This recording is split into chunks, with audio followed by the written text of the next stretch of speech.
Hello, what's up? Good day! Andito na naman tayo sa isang panibagong video na kung saan tayo ay mag-unbox at magbubuo ng isang laruan. And the usual, ito ay One Piece na naman. Yung laruan na bubuuin natin ngayon ay isang One Piece Ship Collection ng Bandai. At ang model na ito ay yung Thousand Sunny, yung ship nila Luffy. Pero ito yung flying model na nakita natin sa palabas na Stampede, kung tama ang aking pagkakaalala.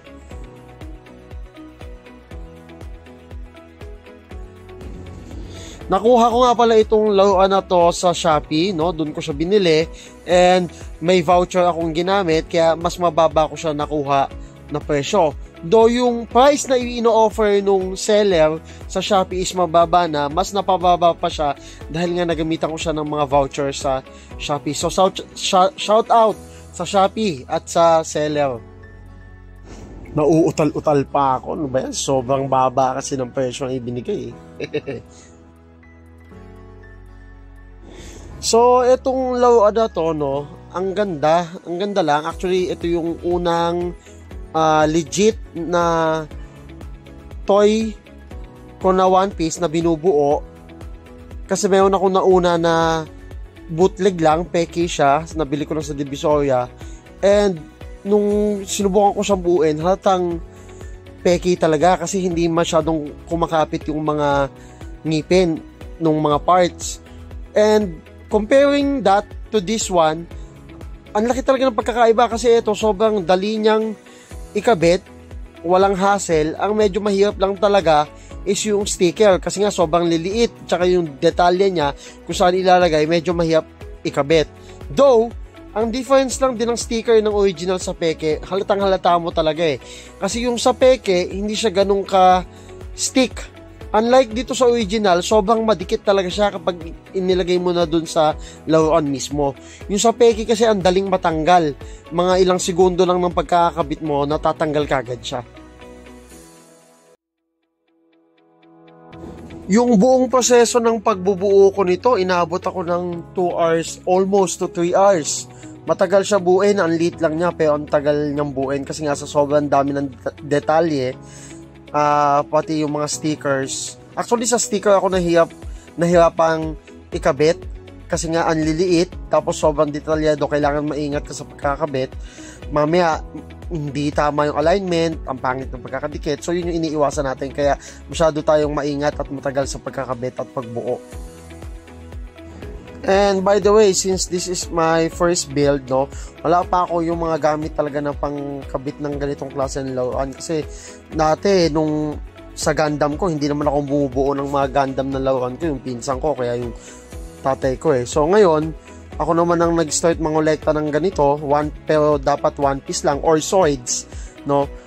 Umorder na ako ng mga pangkabit kagaya ng nipper, cutter, and then yung pang tanggal talaga ng sticker. Now, inintay ko na lang siyang dumating. Ang tagal, ilang araw na. In-order ko siya from store in Shopee. Pero I think hindi siya sa Pinas based. Japan nakabase yung store, kaya medyo matagal. So waiting na lang ako doon para sa iba pang One Piece ship collection na bubuin ko, para mas maayos yung pagkakagawa at pagdidikit ko ng mga sticker.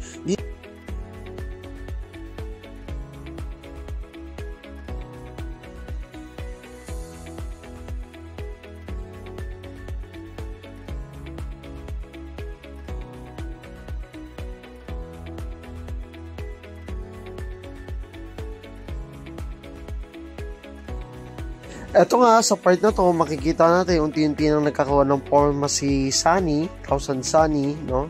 Mas nakikita natin yung magiging itsura niya kasi unti-unti niya siyang napagdidikit-dikit. Sobrang komplikado lang talaga ng pagkakabit ng mga stickers, yun lang yung medyo nagpahirap. Pero yung mga parts, hindi naman, ang dali lang nilang ikabit, ang dali lang din nila tanggalin mula dun sa pinagkakabitan nila, at ang dali nilang i-assemble.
At eto na nga, almost 2 hours na akong nagkakabit ng mga parts niya. Nanghalay na ako doon sa pwesto ko, so lumipat ako ng pwesto na mas malaki at mas maganda at komportable yung aking pagkakaupo para hindi na mangalay yung likod.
At ayan na, tapos na nga si Sunny. Ikakabit ko na lang yung kanyang stand para makita na natin yung kanyang pinaka-articulation na itsura ng kanyang articulation, kung paano yung kalalabasan ng itsura niya kapag siya ay naka-flying mode.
At ayan na ang itsura ni Thousand Sunny kapag naka-flying mode. Medyo matagal ko siya ginawa, almost 3 hours. Worth it naman kasi ang ganda ng itsura niya. Ang sarap i-display agad-agad. Kahit maliit, sobrang detalyado pa din ng laruan. Nawa ay nag-enjoy kayo sa panonood ng aking mumunting video. Sa susunod ulit, hanggang sa mga susunod na video kung saan bubuin ko ulit ang iba pang collection ng One Piece ship collection ng Bandai. Bye-bye!